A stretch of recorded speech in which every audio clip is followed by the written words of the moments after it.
ალბათ რუსუდან ბოლქვაძეს მივესალმები. მადლობა სტუმრობისთვის. დღეს რას წაგვიკითხავთ? მე მქონდა ძალიან ძვირფასი ლექსი და ეხლა უფრო გავიხსენებ იმ პირველ შეხვედრას. მე მქონდა ბედნიერება ანას პირადად მქონოდა პირადი ურთიერთობა და ძალიან დიდი მადლობა ძვირფას ქალბატონ თინას, ჩემ ძვირფას მეგობარს კეთის. ეს მოხდა რაღაცა საღამო მქონდა ესეთი თეატრში. ჩემი სადაც უნდა ვკითხულობდი ანას ლექს ტვირს და მე ბებიას და ჩემ მეგობარმა კახა ჯამბურიამ რომელიც მეგობრობდა ანასთან და იმასაც მადლობას უხდი საჯაროდ რომ მითხარ გინდაო საღამოზეო შენო ანას რახან კითხულობო ანას მოვიყვანოთო საღამოზეო და ნახე ხა ვიცოდი რომ ანა არ დადის საღამოებზე და ეს კი არა ინტერვიუსაც ხა ცნობილი იყო რომ დიდად არ უყვარდა და მოკლედ ისე მოხდა რომ ანა მოვიდა ჩემ საღამოზე წარმოიდგინეთ კეთისთან ერთად და რომ დამთავრდა საღამო შევედი და გვიან ხო უნდა გამოიცვალო გამოხვიდე და გამირეკეს მითხრა დროზე გამოდიო შედალოცვილო რა საგვიანებ დროზე გამოდიო და რა იყო მეთქი და ანა გელოდებაო თუ როგორ გამოვარდი ხა იქ ფოიეში და კუთხეში იდგა აბა სად იდგებოდა არა სიტყვა და ანა მორმანის ლექსი როა აი ესე იდგა კეთისთან ერთად და ესე პეტერაიამ ხელა წიგნი თავისი მაჩუკა წარწერით და ეს იყო ჩემთვის მარუცი ჩემ სიცოცხლეში ყველაზე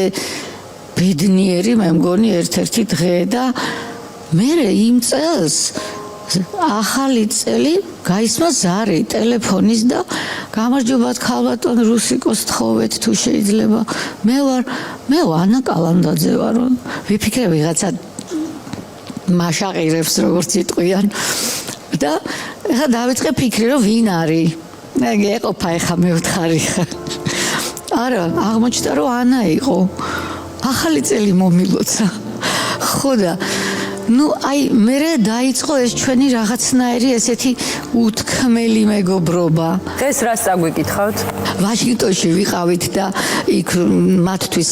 იმ პერიოდში 90-იან წლების დასაწყისი იყო და აღმოჩენა იყო ქართველებთან ურთიერთობა გასტროლზე ვიყავით თუმანიშვილის თეატრიდან და იქ დავმეგობრდით ამერიკელ მსახიობებთან იქ ფილოლოგი იყო ერთი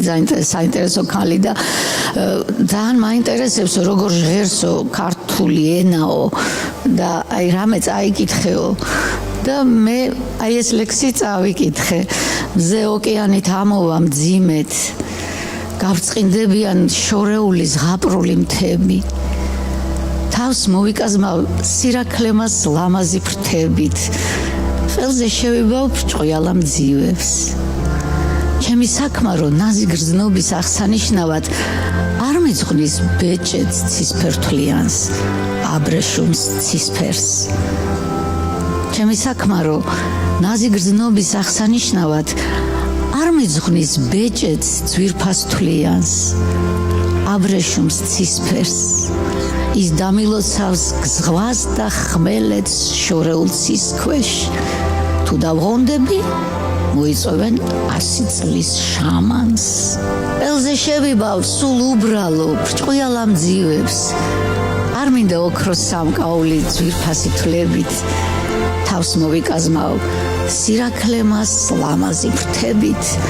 და მზეს უმღერებ ოკეანით მომავალს ძიმედ